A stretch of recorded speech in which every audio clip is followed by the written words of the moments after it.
Look, Mike, you got to give the money back, okay? You can't just take the money. You can't take people's money and then not deliver any products, okay? That's not how this works. Yes, reduce the print run, but you can't. Look, okay, Mike, hold on. I got another call. Look, Mike, I gotta go, okay? Cox is on the phone. What's up, Cox? I heard you were having pretty good earnings call this week. Yeah, I only have one question for you, Cox. Where's the money, huh? Did you give the money to Mike? Is that what happened today? Hey guys, Mark, Solar Games. Sorry this video took so long. Usually, whenever they release their earnings video, I'm usually on it within, I don't know, minutes, days, right? But it's been like almost 4 days. But it was a lot for me to digest. Okay, as a shareholder of Hasbro, as somebody who actually cares about how the company does, it was a lot to digest. Not only was it a bad quarter, it was a horrible, terrible, horrible year, right? And Hasbro continues to not understand that their business is to make money, not to lose money. But they haven't figured that out yet after about 2 years of this turnaround plan, right? So a turnaround plan usually involves, hey, look, we're not doing so well. Here's all the things we're going to do to do better, not to continue to do worse as part of the turnaround plan 2 years from starting the turnaround plan. Something about that doesn't make sense. All right, look, they started the call with something about like changing up the management team. As you can hear, like basically the people who were talking on the call today were a little bit different. Chris Cox obviously still at the helm, but there's some changes in the management team. And of course, going into 2024, it's like, look, it's going to have a healthier balance sheet because they've dropped a bunch of debt, and they've sold a bunch of like bad businesses that they're like, divesting from, right? Because they're basically terrible. Now, they kept on using this word impairment. So just for everyone else who doesn't understand how that works, there's this kind of thing called goodwill, right? So on a balance sheet, you'll usually see something called goodwill. And the idea of goodwill is something like this. If I sell you a bottle, right? Like, okay, what's a good example here? All right, so take this, right? See this little Allen wrench, right? This little thing. If I sell you this, and it's just like a whatever, you get a normal thing. It could be what, like 20 cents for this. Let's say it's $1, right? It's $1 for this thing. You're like, well, whatever. But if I told you this is, I don't know, Craftsman, something like a major brand name for this, maybe that Allen wrench is now, I don't know, $2, right?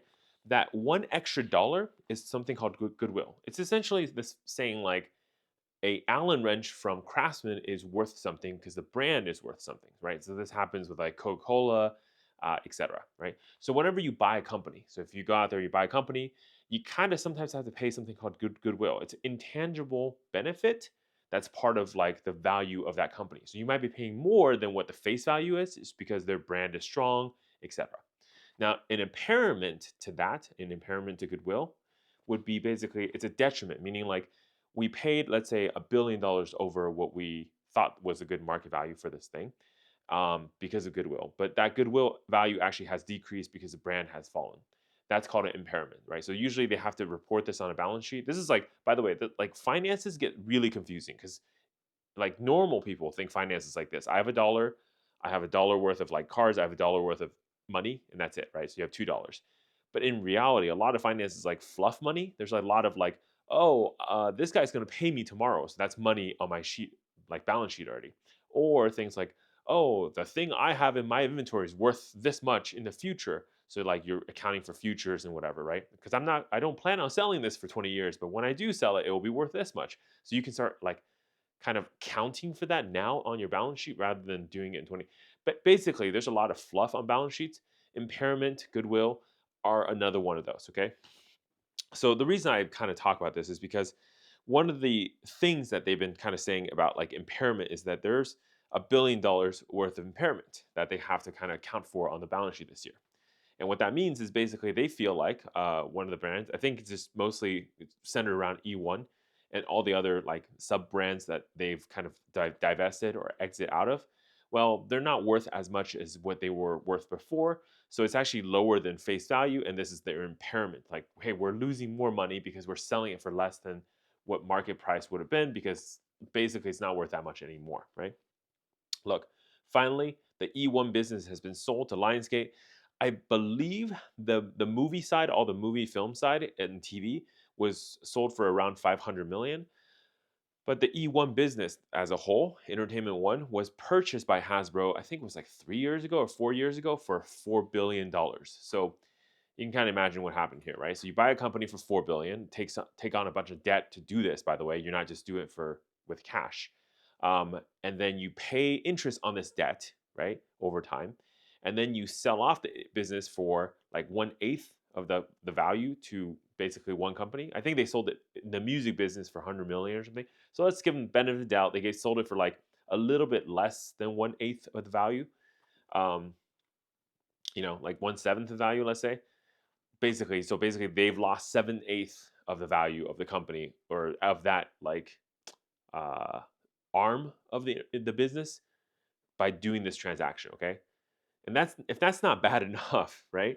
They also take on more because they probably actually paid more because of goodwills or whatever, and now that they have to kind of like eat it as impairment. In addition to that, there was also the interest rate on all the debt they had to take to go purchase the business 4 years ago, pay the interest, right? So there's debt that they're carrying over time. Effectively, I think, I didn't do the math here, but effectively, I think Hasbro on this whole E1 business lost around probably $4 billion, right? Maybe a little less, like let's say like 3.7. But man, you're losing like about $4 billion making a really stupid decision, right? Meanwhile, over there, like Wiz the Coast is working their ass off, like basically selling crack cocaine to all the kids and I guess the kids' parents nowadays. And they're barely like scraping by, pulling the whole company up, right? So that's exactly what's happening. But yeah, so this is kind of stupid. And they had the audacity on the call to say, oh, but like we've used the sales proceeds of the sales to pay down the debt. What debt? The debt that you took on to buy the stupid business? Yeah, so you paid the shit down that you paid money for, but you shouldn't have even paid the money for that. Everyone could have seen it. Like, again, like I stressed this like a year ago, but I want to just talk about it again. Marvel. Okay, Marvel was purchased by Disney for 4 billion. Now, we can argue about how Marvel's no longer as cool as it was, whatever, but Disney milked the shit out of that company and they definitely made their money back. Meanwhile, Wiz the Coast or Hasbro was like, oh, we're gonna buy Entertainment One or whatever for $4 billion. Okay, guess what? You didn't milk shit out of this, right? And you basically had to sell the business because nothing was really making money. I think Chris Cox even said something like, we sold E1 because the amount of money that we made from just Baldur's Gate 3 and the whole like royalties on that, right? The licensing was way more than 10 times, 10 years worth of all the Entertainment One stuff, the film, TV, all that stuff that they could have made.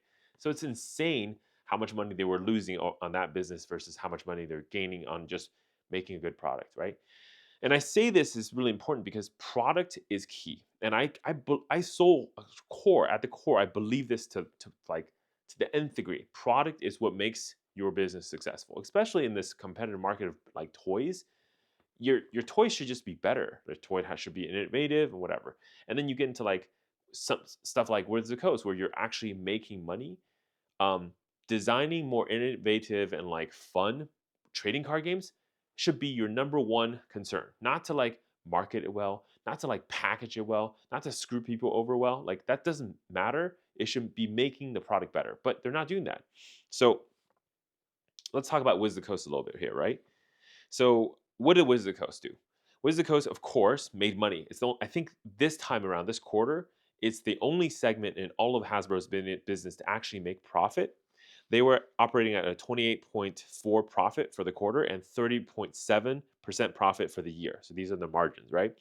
And then, of course, the hard numbers are going to be Wiz the Coast had $1.4 billion revenue, 525 million profit, 36.1 margin. Okay, this is for just there compared to like I think this was last year was a $1.3 billion revenue with a profit of um, 538 million, which is like a 40.6% margin, right, for last year. So again, pretty good data, right? Like Wiz the Coast is just killing it. Like they consistently make double digits profits, and again on the call they're like, "Oh, Wiz the Coast is gonna be a little bit shy next year. Oh, 2024 is gonna be a little tough for Wiz the Coast." I do not believe it at all. If Wiz the Coast goes down, this whole company is dead. Okay, everything is gonna be on fire if Wiz the Coast is gone. So the reality is with the Coast, Watsy is probably going to be doing fine, right?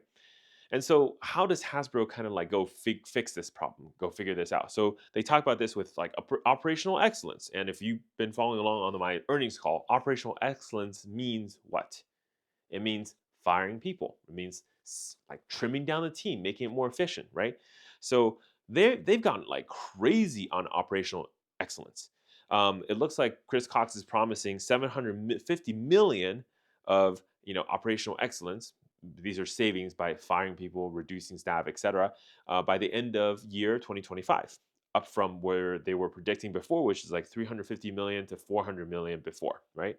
Again, look, and I think it was really funny because towards the end of the call, I think one of the like, whatever investors, whatever, like these kind of people asked like, hey, what's going on with like dividends? A lot of companies like Mattel, like this lady was really funny. She was like, oh, so Mattel does this, and Mattel, because Mattel's been doing well, right? So Mattel's like the biggest competitor to Hasbro, and they've actually been doing super well. So again, all things considered, but they've been doing much better than Hasbro. And so they're saying, oh, one of the turnaround strategies and stories of Mattel has been cutting the dividends, right, from the investors. Now, of course, that doesn't make investors happy, but Wiz the Coast and like Chris Cox is all like, oh no no no, we're not cutting the dividends. We believe this is the right way to do things. In fact, we will fire people so that investors can have their dividends. Okay, but basically, what the lady was saying, right? This is the investor lady was like, like people are pricing your stock as if the dividend is not even there anymore. But hey, they keep announcing it, so I guess it is what it is, right? So, kind of zooming out a little bit, right? Company wide, Hasbro, how did they do? Well, they did $5 billion in revenue this year, 2023, or last year, I guess. Uh, but the problem is when you have $5 billion coming in revenue, 1.5 billion of that was actually loss, right? So it was not a profit; it was loss. So they lost 1.5 billion, which is a negative 30% margin. So they lost 30% margins by fire selling their stuff. Now, last year it was not fire selling Wiz the Coast stuff; it was fire selling whatever other toys they had. And they even know like it was a big problem because they know there's while they're done selling their inventory, they know that stores out there, distributors, whatever, have a big inventory still, and they fully understand that. So a lot of this earnings call was hinting at things like reducing production, probably reducing print runs and things like that for like everything across the board. So that's probably why they're also predicting a lower revenue number and maybe a little bit more or less profits in 2024. It could even just be more losses as well. But obviously, if you don't spend the money to go produce, right, you shouldn't lose money on that production, right? So the only problem is if you produce too much and you have a glut and you can't sell it, that's actually a bigger loss than maybe not producing at all. That's kind of what they're thinking about too. All right, and just to understand like how this difference was compared to last year, Hasbro made $5.8 billion in revenue and 476 million in profit, which is 9.5% margin. So their margin went down like 40% difference, right, between last year and this year, which is a huge problem. Which is also why, if you look at the stock for Hasbro right now, they're sitting squarely at 50. And I suspect if they continue to report bad quarters, this is still going to fall. I think a lot of what's holding the stock at the certain price it is right now is that dividend. If that dividend is gone, I think it's going to be pretty terrible. Um, in general, Magic the Gathering has saw like no revenue changes over the quarter, which kind of means that like I think what they're doing, the strategy is kind of like, hey, we're gonna the player base is kind of still about the same. Obviously, Lord of the Rings did super well, so having no changes between those two quarters may be okay, right? The other thing is also, I think at this point, Wiz the Coast can't really go anywhere but from Universes Beyond, right? They've realized the value of what that brings to their franchise, and so they're going to continue to milk this for sure. In fact, Wiz the Coast or Hasbro loves Universes Beyond so much that Chris Cox even said, "Magic, the Universes Beyond." And I don't think this was a mistake. Now, it could just be a mistake. He forgot the name, right? But he definitely on the call said Magic, the Universe is Beyond, which is pretty insane, right? Obviously, Lord of the Rings, best-selling set ever. Okay, so that supports the whole Universe is Beyond thing. Now, next year we have Final Fantasy, we got like Fallout, we got all this other stuff lined up. Marvel, right? The whole Marvel Universe is Beyond is coming too, working with Disney. In general, WotC's inventory has been down 30%, right? So, look, what that means is they do realize the back end inventory is really bad. They don't want to have kind of like inventory glut in their warehouse, right? So part of this could be destroying inventory, part of this could be selling it cheaper, part of this could be just again like reducing print runs. So as they kind of move the inventory through, there's not more coming in and glutting the whole environment, right? Does this signal that they're going to reduce print run? I think so, right? I think the fact that we are hearing this directly talk about inventory, talk about Wiz the Coast, from Chris Cox, it does feel like they are reducing the inventory run. However, the number is how much? And the problem here is we have no clue, right? Because again, Wiz the Coast does not release print run numbers, so we have no clue, like from set to set, what the print run reduction was. It does, however, feel like there is some print run reduction. It would definitely feel that way more if, as stores request for more product, they can't get it. Then it's pretty obvious what actually happened, right? And one of the things that, like earlier we were talking about products, right? And product, how I think that's really core for companies' innovation. Well, and over the last months, maybe years now, we've been complaining about how like Wizard of the Coast doesn't test Magic the Gathering. They just release sets and the sets suck. They have problems. We have to ban cards, etc. Well, they've shown their hand. They've shown numbers, right? So I was looking through and said, like, why does Wizards of the Coast like development suck? Why is it that these cards or these mistakes QA doesn't do what they need to do, right? Well, the reason is because guess where all the costs for Wizards of the Coast is going to, right? Well, I'll start with some stuff here. So top line here, selling costs. That's pretty much okay. This is kind of like, I guess, like shipping the other pieces of like selling. Maybe it's like I don't know specifically what those are because it seems like a pretty big like container for all the costs. But of course, cost of production is separated. That's 124 million. Cost of sales is 574. So there's selling costs and cost of sales. Kind of a little bit interesting, right? Um, that's also not included with advertising, which is 109 million, right?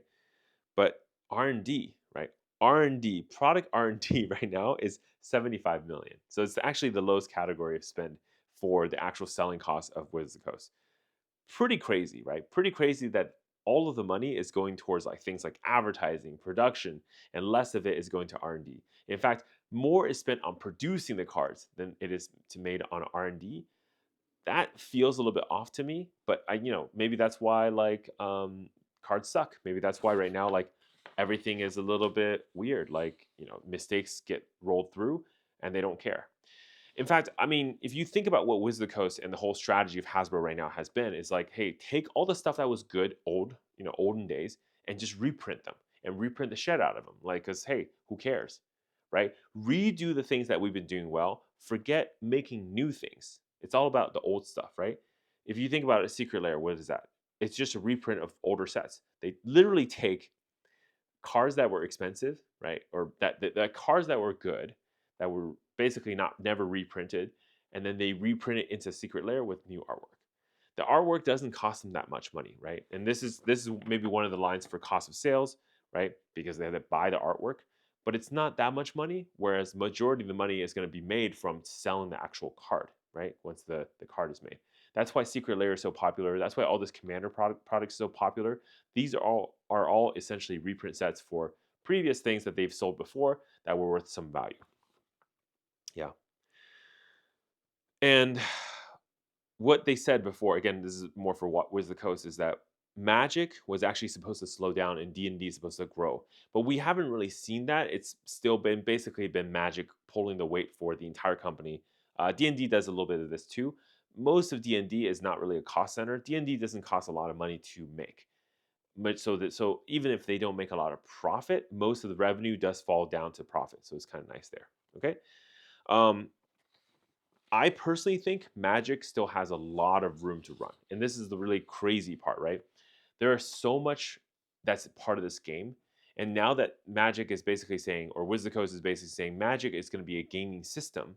So other people's IP can be part of Magic. So instead of building an IP for Magic where Magic has its own original story, core characters, etc., that doesn't matter anymore. If anything, that's going to be a secondary or tertiary goal. Majority of this is like, hey, you over there with a TV show. Like for example, imagine like Wizard of the Coast is like, okay, hey Witcher, you're super popular. Do you want to make a card game? Not Gwent, by the way, just another card game. And we will be this rule system for your card game. But you can have like Ciri and Geralt and Yennefer, whatever, battle it out, right? Actually, now I'm saying that, I kind of want to play a Witcher, like Witcher Magic Universes Beyond. That sounds kind of cool. Look, I don't fucking care anymore, right? At this point, everything's Universes Beyond. So let's go crazy. What if Magic has a Universes Beyond with? Okay, so Witcher's good. Let's lock down Witcher. Witcher seems like a really easy one, right? What can we do? What else can we do here? Maybe we can do like, oh, dude. Okay, so we haven't done Harry Potter, obviously. Lord of the Rings, we've done. Game of Thrones, guys. Game of Thrones, right? A song. Sorry for my book fans out there. A Song of Ice and Fire. Okay, think about it, right? We got Ned Stark, right? Riding the horse, right? Riding Nazguls, okay? Fighting who? Got to fight like Rick Grimes, right? This is the future, guys. You're missing out. This is the future of Magic, okay? It's going to be Ned Stark, okay? Fighting Rick Grimes. Guns versus swords and magic, right? We got like, I mean, so you're like, oh, you think you're so special with your guns in Magic the Gathering, right? But we got straight up magic. We got like blood magic. Okay, I'm down. I think Universes Beyond is going to be fairly good. We're going to be fine, guys. Okay. Okay, look. So they end the call with like a bunch of like other. Honestly, the Q&A section this time was really long, and it was really interesting too because basically everyone just wants to know what Wiz The Coast is doing because everyone also sees the problem, which is Hasbro doesn't make money. Hasbro loses money. Wiz The Coast is the only part that's making money. So whenever Wizard has a down year, essentially that means Hasbro dies, right? This is one of those years. So yeah. Blue Point 2.0, this whole like reducing the size of all the portfolios, making like the strong brands stronger. Let's see if it works. I mean, look, Play-Doh, like my daughter plays Play-Doh. She likes it. It's cool. I'll buy like a little bit. I'm not buying Play-Doh every day. I'm not opening boxes of Play-Doh to find the super Play-Doh, like the mythic rare Play-Doh, right? So this is the problem. You got to look, Hasbro, you're forgetting the point, right? You got to put rarities and gambling mechanics in everything you sell, right? How come the Play-Dohs are deterministic? I shouldn't be able to buy green Play-Doh. I should have to open packs of Play-Doh for the green version. See?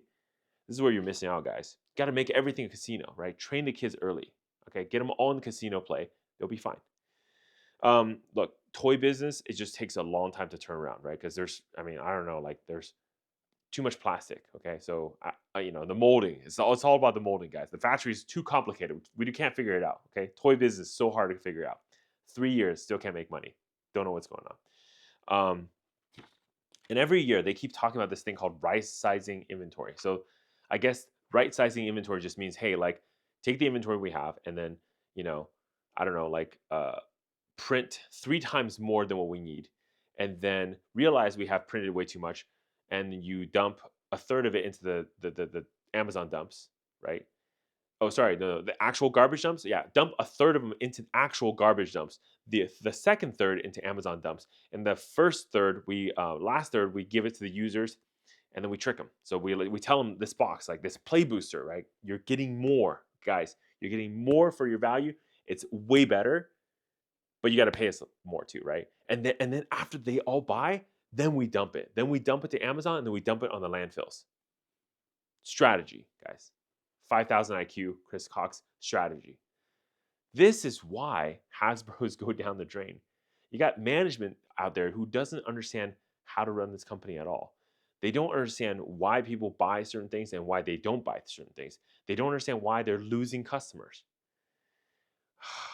Yeah, it's pretty sad, but it is what it is. Like, I think at this point, like, if you believe that this company has enough to turn around, it might be a good time to buy the stock because it's fairly low.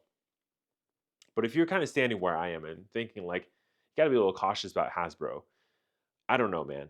Like, what I'm most afraid of right now isn't the fact that Hasbro is gonna go out of business, whatever, because that kind of doesn't matter. I have some stock, but it's not enough to break my bank. What I'm more afraid is that they're gonna get pretty desperate and probably have to like pimp out Magic or D&D or whatever other brand and basically just completely shatter it, right? So I don't know. But then at the same time, maybe anyone else, anyone, like maybe Mattel, if Mattel takes Wizard of the Coast, can run the company better than Hasbro has. Oh, or better idea, just take Wizard of the Coast, break it out into a separate company again. Wasn't that such a stupid idea to sell Wizard of the Coast to Hasbro? Like, look what's happened in the last like I don't know 10, 20 years. It has gone way worse. Maybe Wiz the Coast should have just been its own independent company for a long, long time. Anyways, that's going to do it for me for today. I'm Mark from Solar Games, and stay classy, even if you're losing money on the stock market. Bye bye.